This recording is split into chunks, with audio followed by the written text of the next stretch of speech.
What is going on, everybody? James Hancock here. I'm back to review The Long Walk, adapted from the book by Stephen King, although technically it's not really Stephen King because at that time he had two separate identities. He had Stephen King, who was writing books like The Shining or The Stand or Salem's Lot, but he also had Richard Bachman, where he was so prolific, he had a separate career as another writer writing books as Richard Bachman until he was eventually outed later on. But here's my paperback of The Long Walk, which I read earlier this year after putting it off for many, many years.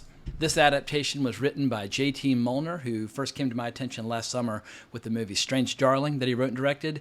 And the movie's directed by Francis Lawrence, who mostly is famous for directing a lot of the Hunger Games movies, but every once in a while he'll break away from the franchise and do something like Red Sparrow with Jennifer Lawrence back in 2018. In any case, the movie stars Cooper Hoffman, the son of the late, great Philip Seymour Hoffman, as well as David Johnson, Mark Hamill, as well as Judy Greer. And I'm going to break up this video into two parts. The first part will be for those people who've never read the book nor seen the movie and want to go in totally spoiler-free. And I'm thinking in the second half of my video, I won't give away the ending, but I might go into some of the superficial changes between the movie and the book because there were some, I won't say radical changes, but there definitely were changes made to the text, and I'm going to discuss which changes I liked and which ones I didn't. But one change I can mention now that's not a spoiler at all. This movie has something different that the book does not have. Sadness. And there are 2 or 3 scenes in this movie where I was almost kind of overwhelmed with sadness because reading these events on the page in the Richard Bachman persona, when Stephen King created the Richard Bachman persona, it was an opportunity to write darker stories with a little bit more kind of like cruel irony. And he has a great essay at the beginning of a lot of his books where he talks about the life and the death of Richard Bachman. Actually, the essay is called, hang on one sec, The Importance of Being Bachman, and he's got some really interesting observations about kind of the mindset he would go into when writing books as Richard Bachman before that character was finally outed. I believe that character was outed right around the time of Thinner. In any case, when writing in the persona of Richard Bachman, Stephen King never really went after genuine, sincere, heartfelt emotion, or at least in the Richard Bachman books that I've read. So I was genuinely surprised by how moved I was by this movie, because as cruel and as heartless and as brutal and as deadly as the premise for this movie might sound, there's in the end it's a movie about friendship. And during certain scenes, when certain people, I'm starting to get chills even remembering it, during certain scenes where some people can no longer continue with the long walk, don't be surprised if you tear up, or whoever you're seeing the movie with tears up, and it's a powerful emotional experience, even if I have a lot of criticisms about the overall adaptation and how it departs from the book in many ways. But if you've not yet seen the trailer for The Long Walk, here's the premise as written on IMDb. A group of teenage boys compete in an annual contest known as The Long Walk, where they must maintain a certain walking speed or get shot. And the movie overall employs a style of storytelling which I will describe as lean and mean and to the point, where basically it's the not-so-distant future, it's a dystopian, totalitarian environment. America's still recovering from some horrible civil war, and there are not a lot of jobs or opportunities for young men. And so one of the few opportunities is to sign up for this this lottery or this raffle where a certain number of individuals are selected to participate in The Long Walk. And The Long Walk is basically like the biggest show where it boosts national pride and GDP goes up after The Long Walk, and everybody's watching it and rooting for people from their state. And the rules are simple. Walk at a certain pace, and if you fall below that pace, they give you a warning. And if you fall below that pace 3 times, basically there is no 4th warning. They kill you then and there.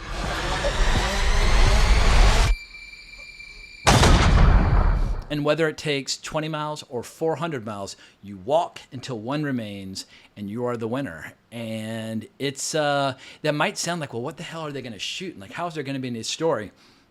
There's not a ton of story, but it's a character-driven drama where it's all about the relationships on the walk, because obviously you need companionship and camaraderie to keep going, and you need 2 or 3 friends where you can kind of say like, all right, let's keep going, or you can kind of help them when they're limping or whatever the case might be. Alert! Warning! Okay, just keep walking. That's right. Just keep walking. Yeah, that's it, kid, that's it. But in the end, as they said in The Highlander, there can only be one. So it's like everybody's got these divided, mixed emotions. Like, do you look after your friends, or do you kind of secretly hope that they'll fail just a little bit before you do? Because obviously you want your friends to help you keep going, but in the end, you don't want to die. And watching those complex dynamics between the characters, that's the main thrust of the story. And in the context of the book, or the paperback, which I read earlier this year in preparation for the movie, anytime a character is getting really, really tired or they're getting really exhausted, they'll kind of go into these fever dreams where they might even be kind of half asleep on their feet, and they'll have all these interesting memories and origin stories and backstories. And so you get to flesh out a lot of the characters. In particular, number 47 himself, Jay Garrity. And I would say Cooper Hoffman, he's just fine. I didn't like him all that much in Licorice Pizza, and I'm probably judging him on a curve because his father, Philip Seymour Hoffman, was one of the most talented and popular actors of his generation. And let's just say Cooper Hoffman's got a long way to go before he can be mentioned in the same breath as his father. But he's trying, and he has some interesting qualities that he brings to the table in this movie. And the friendship that he enjoys with some of his fellow walkers, it's real, and it's sincere, and it's definitely one of the most powerful movies I've seen about about friendship that I've seen in a very, very long time. What, walk me a while? Yeah. Yeah, I do, Pete. But the actor who really steals the show in this movie is David Johnson, who plays the character of Peter McVries, number 23. And I first saw him in Alien Romulus. And in the year since I've seen that movie, my opinion of it continues to go down, down, down. In particular, the character that he played. But he's a very talented actor, and he's incredible in this. He's absolutely on fire. He just exudes charisma. He exudes likability. And there'll be a lot of people in the audience rooting for him to win the long walk. And the friendship that he strikes up with number 47, it's powerful stuff. And it wouldn't surprise me for some young people who see it now where they might draw some comparisons to some other Stephen King adaptations that are known for their depictions of powerful friendships. Like Stand By Me is a powerful depiction of friendship. The Shawshank Redemption is a powerful depiction of friendship. Every once in a while, in spite of his reputation as a master of the macabre, Stephen King will invest his stories with some really powerful friends. And so, yeah, Raymond Garrity and Peter McVries are definitely, they're two buds, and you'll be rooting for them all the way.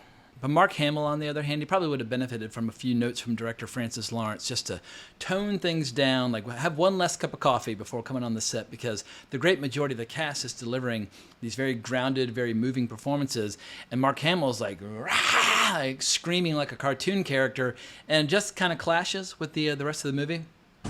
Who's ready to fucking win?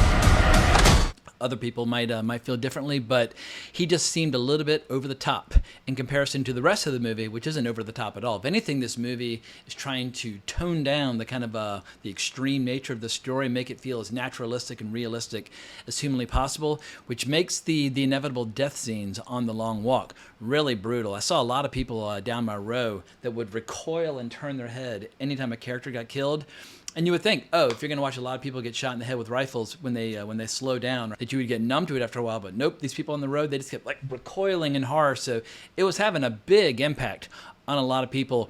But I think what's going to make the audience feel like they've endured the long walk right alongside all these walkers are all the little details, like what happens if you have a very minor case of diarrhea at the beginning of the walk and it gets worse as you go? Or what happens if you have a minor cold and it gets worse as it goes? What happens if you wore the wrong footwear, or you've got a rock in your shoe, or your shoelaces keep coming untied? Like all these little things might seem minor, but over time, when you've been walking for days, when then they can become major problems. And so it's just that slow wear and tear where everybody's just like, developing a limp or developing a bloody nose or whatever the case might be, where over time, eventually your body would just shut down. And there are some details from the book that were left out, which I think would have helped kind of flesh out the experience. Like they talk in the book about how there was a previous winner from many years back where he won the contest, but he died of a brain hemorrhage like a week later. We're like, oh my God, like even if you win, you can still lose. And I think that it kind of raises the stakes.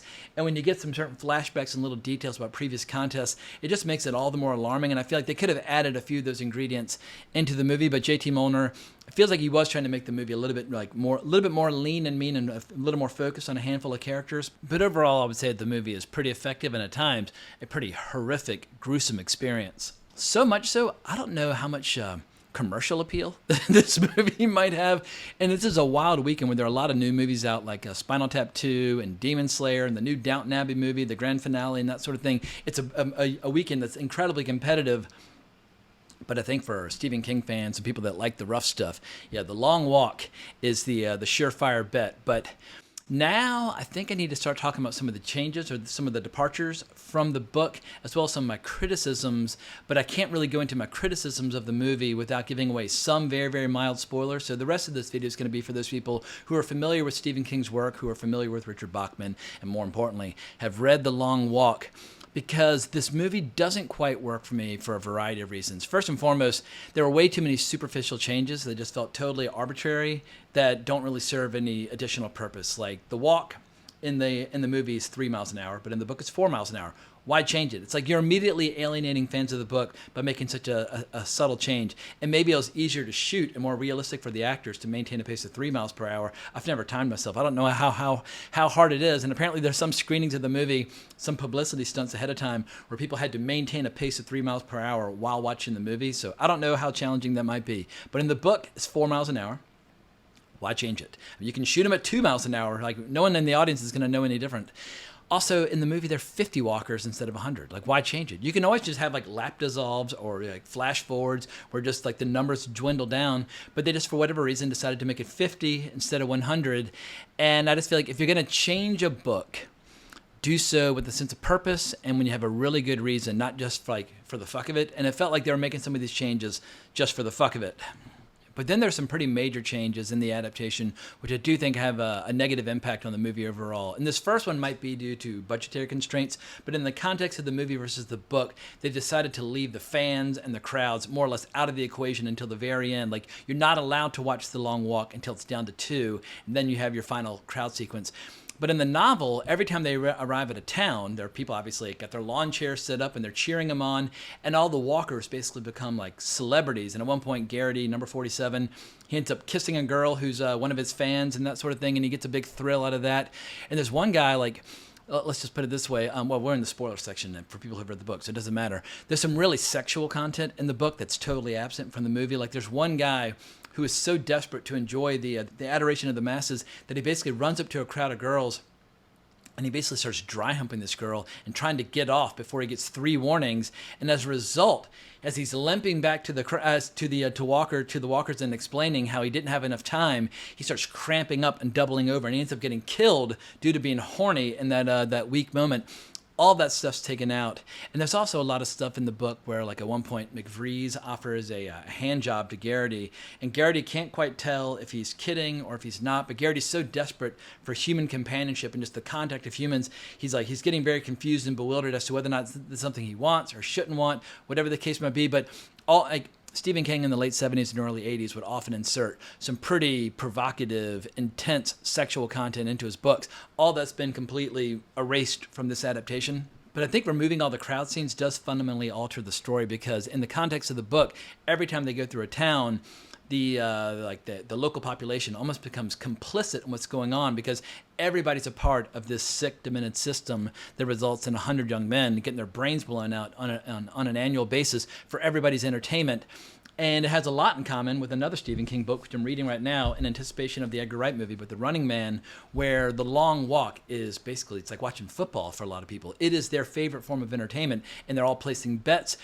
And I think not criticizing the population overall in terms of like their bloodlust and their investment in this show or this spectacle, whatever you want to call it, I think it lets a lot of people off the hook. Like, the movie's trying to place it all at the feet of the Major, the character played by Mark Hamill, as if he's like the sole architect of this fucked up, corrupt system. And in the context of the book, everybody's more or less part of the same problem. But one of the worst changes by far is what they do to the character of Stebbins, because in the context of the book, Stebbins is this very mysterious figure where he's unremarkable in every way, and he never talks to anybody, and he totally keeps to himself, but he just seems to be completely, totally indomitable. And when he speaks, it always like sends ripples through the crowd, because like, oh my God, he's talking, and whatever he's saying is some really disturbing, demented shit. And you kind of get to know the character toward the end, but he remains a mysterious figure who's kind of, in a lot of ways, just by being so like resilient, he's almost kind of wearing down the will of everybody around him. And you keep thinking throughout the entire book that he's inevitably going to win. But what they do to him in the movie, they turn him into this like 6'3", incredibly athletic, kind of striking guy, where he's like big square jaw, big muscles, tank top, the whole deal. And they merge him with another character because in the book there's like a big farmer who everybody thinks is like, he's basically built like a giant bull. And even though he seems like he's indestructible, he's the one who gets sick. And as he's getting sicker and sicker and more feverish, and he's never been sick in his life, he becomes kind of a rather pitiful figure because mentally he's a little slow and he's a little simple, but slowly but surely this head cold just wears him down and destroys him. Keep Stebbins and keep the mule character or the bull character, like let them be separate characters. They merged them for a reason which doesn't seem to make any sense. But even weirder, they make Stebbins basically like a blind believer in this totalitarian dystopian society where he believes in the major and he believes in the propaganda and he doesn't like when people speak poorly about the long walk or the government. And you can tell they're going for not heavy-handed messaging or preachiness, but they're getting right up to the edge. And I just think it doesn't work. Stebbins was a much more mysterious and threatening figure as written by Stephen King. So that annoyed me. The only thing that annoyed me more was the ending to the movie. But I can't claim to be that annoyed because I wasn't necessarily that attached to the ending of the book. Earlier today, I was like, how does the book fucking end? And so I went back and whipped out my trusty paperback and read the last few pages again. I was like, oh, yeah. And so I won't claim that the ending of the book was like some masterful ending that no one will ever forget. And Stephen King and a lot of his books struggled with his endings where he would have like 2/3 or 3/4 of like an astonishing narrative and then kind of like fumble toward the end. But there are obviously exceptions. Like I would say that Pet Sematary has the best ending of any of his books, and it's the most terrifying ending of any of his books. Every once in a while, he'll really stick the landing with an incredible ending. So all I'll say is I don't really find the ending of the book that satisfying, but I definitely didn't find the ending of the movie satisfying at all. It really radically changes the overall tone and the overall payoff of the movie, and I don't know if people will mind or not. I don't know how much of an audience there is for the original book because the Richard Bachman books in the late 70s, they sold well, but we're talking about a book that came out in 1979, a total Gen X phenomenon. I don't know how many people are out there now that are like, you got to adapt it perfectly, because a lot of people have tried to adapt it. Like George A. Romero, of Night of the Living Dead fame, famously wanted to make the book into a movie at one point. Frank Darabont wanted to make the book into a movie at one point, and he could do it. I mean, he made Shawshank, he made The Green Mile, he knows, and he did The Mist. He knows how to do Stephen King really accurately and really well. And Frank Darabont probably would have been a better fit than Francis Lawrence. I just don't particularly like Francis Lawrence as a filmmaker, although I'll say this is the best movie by Francis Lawrence that I've seen. And the reason I say that is because I had a genuine, sincere, emotional response to the movie where on 2 or 3 occasions I was kind of overwhelmed or overcome by the emotional intensity of what I was seeing, and that I was not anticipating at all. But I do miss a few of the more kind of gnarly details, like little things like if you lose the crowd scenes from the book and the movie, like there's one of the most embarrassing scenes in the book for Garrity. He's got to take a dump, and he's in the middle of a crowded town where he's got thousands of people pointing and watching, and he basically has to drop his pants and take a dump then and there. And there's a little girl pointing at him, saying that she can. I think her exact words were, "Mommy, I can see his thing." It is just absolutely humiliating. So not only are you in this, horrible 400-mile walk, like where you most likely will die at the end, you have little girls pointing at you and laughing every step of the way. And I do think some of those really nasty, gnarly details are what make The Long Walk so memorable all these decades later, and why people have been trying to kind of crack the code to adapt it after all this time. And there are also just a lot of little changes where I think JT Mollner was trying to make the story a little bit more believable. Like the character of Barkovich in the book, he quite literally tears his own throat out with his fingers like he's Dalton from Roadhouse, but doing it to himself. But in the movie, he basically takes the spoon that he's been using for eating and he starts stabbing himself in the throat. And it makes it a little bit more believable because, it's hard to believe that after like walking 300 miles, you'd have the power to tear your own throat out. But what's incredible to me is that after 50 years of people adapting Stephen King's books into TV shows and movies, that in this year, we're getting 4 fresh original adaptations that have never been attempted before. And so far, 3 of them have been pretty good. It remains to be seen if The Running Man will be any good. And I'm also only about halfway through the book, as you can see. But the original movie with Arnold Schwarzenegger was, let's just say, quite a departure from the book, so it doesn't count. But The Monkey was an original adaptation. No one had done it before. The Life of Chuck, no one had done that before. That comes from the collection If It Bleeds. And obviously now we have The Long Walk, and in a couple months we'll have The Running Man. But it's crazy to me that after a half century of who knows how many shows and movies being adapted from Stephen King's work, that in this year we would get 4 brand new motion picture experiences that are completely unique to this year that have never been attempted before. It just shows that Stephen King, he's the greatest idea factory of any writer of the last half century, because there are a lot of writers out there where they have their one big giant idea that people keep adapting, like, Harry Potter. Like J.K. Rowling's written other books, but she's known for Harry Potter. Stephen King's known for so many things. Pet Sematary, or Salem's Lot, or It, or the Dark Tower series. I mean, it's just like the list goes on and on. Or like, any of the books that you see up here, like The Eyes of the Dragon. And speaking of which, The Eyes of the Dragon has never been adapted. That one is still out there in case somebody wants to take a crack at it. But I can't think of any storyteller in the last century who has cranked out more stories that are ripe for adaptation as film and television than Stephen King. It really is remarkable just how many stories that he's given birth to over the years, which leads me to his essay on Richard Bachman, his alter ego. But I want to share a few excerpts from his essay, The Importance of Being Bachman, just to put this persona in perspective, where he wrote, hang on one sec, these are things I knew at 25 and things I still know now at the age of 25 times 2, but I know something else as well. There's a place in most of us where the rain is pretty much constant, the shadows are always long, and the woods are full of monsters. It's good to have a voice in which the terrors of such a place can be articulated and its geography partially described without denying the sunshine and clarity that fill so much of our ordinary lives. And then toward the end of the essay, he has this to say. These early books show some progression of the Bachman persona, I hope, and they also show the essence of that persona. Dark-toned, despairing, even when he's laughing. Despairing most when he's laughing, in fact. Richard Bachman isn't a fellow I'd want to be all the time, even if he were still alive. But it's good to have that option, that window on the world, polarized though it may be. Still, as the reader works his or her way through these stories, he/she may discover that Dick Bachman has one thing in common with Thad Beaumont's alter ego, George Stark. He's not a very nice guy. And he's making some references to his story, The Dark Half, where both the story as well as the movie adaptation deal with the fact that you have a writer who quite literally has a separate persona altogether. But I don't want to get sidetracked talking about The Dark Half. But I do find it fascinating that Stephen King was so prolific in the 70s and 80s that he was in danger of basically overflowing and saturating the market with too many Stephen King books. And also he invented this persona not only so that he wouldn't oversaturate the market with Stephen King books, but so that he could explore stories that he didn't feel like he could explore when writing in the voice of Stephen King. And I picked up this hardbound book earlier this year when I heard that Rage, one of the earliest Bachman books, had been removed from circulation by Stephen King. It's a story that deals with a school shooting. And at a certain point, he just decided, I don't want this book on the shelves. Let's get it out of there. And I feel like he wrote it. And at some point, I've read, I think, 25, somewhere between like 20 and 30, probably around 25 Stephen King novels.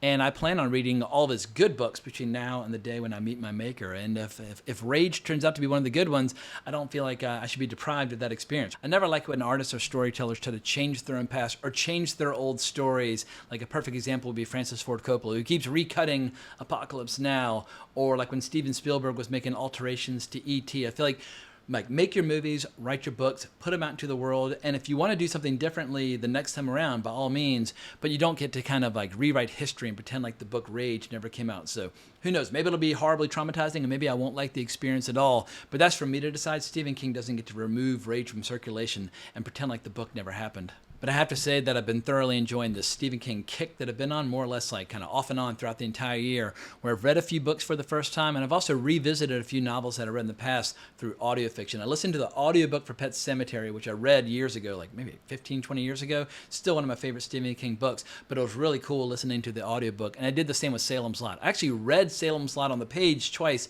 before listening to the audiobook. And the reason I draw a distinction between the two, if you experience a book for the first time as an audiobook, I feel like you retain about half of what you retain if you actually read it. I think that the mind processes the information differently. But after you've read it and you know it and you love it, yeah, why not enjoy the audiobook? And I'll listen to audiobooks sometime if it's like a work of nonfiction or history, or if it's just like a really trashy page turner where it's really easy to follow and pay attention to. And to be fair, some of Stephen King's books would fall into that category. But I really want to get like the most out of the story the first time through. And it's just much easier for my mind to wander when I'm listening to an audiobook versus when I'm like, got a pen in hand, a cup of coffee, and I am like, actively engaged with the material. But this is a writer that I've been enjoying as a reader off and on since I was 11 years old when I first read Misery. But as just a fan of his stories, I mean, as far back as I can remember, I've been watching Stephen King adaptations. When I was a little kid, and I can't even remember like when I first saw these, I saw Tobe Hooper's Salem's Lot. I must have been like 4 or 5 or 3. I really don't know. And then so basically at every point in my life, I've either been watching or reading movies, shows, books, etc. that are in the world of Stephen King. And if you want to hear me speak at length about Stephen King, I did a video earlier this year about my top 10 favorite Stephen King adaptations. And the rule for the video was I needed to have obviously seen the movie adaptation, but I also needed to have read the material upon which it's based. But I should probably do a new version of it because actually, you know what? Of all the Stephen King adaptations that I've seen this year, it won't upset my existing top 10. I enjoyed The Long Walk. So here's a question. Yeah, The Monkey, Life of Chuck, and The Long Walk. Which of the 3 did I enjoy the most? I probably would want to revisit The Monkey first, and then The Long Walk, and then Life of Chuck. But I enjoyed them all, but who knows? Maybe the best is saved for last with Edgar Wright's Running Man coming out in November. Long story short, it's a great year to be a fan of Stephen King. It's a great year to be Stephen King.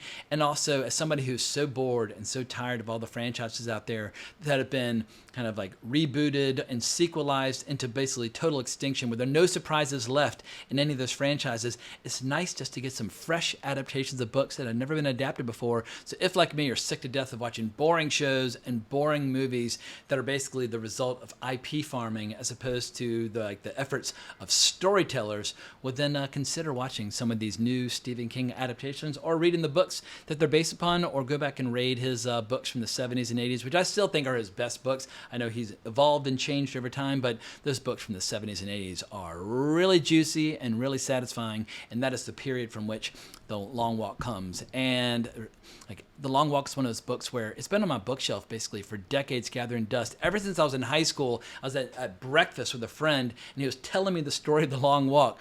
And I must have been 16 or 17 at the time, and I kept thinking, like, that's a really cool sound. Like, that story sounds amazing. I definitely need to check it out. It took me over 30 years to finally read it, but now I've read it, and now I've seen it. And so those are my thoughts on The Long Walk. So let me know what you think down in the comments below. And if you enjoyed this video, consider liking, subscribing, and hitting that notification bell. I hope everybody has an amazing weekend, but more importantly, as always, onwards and upwards.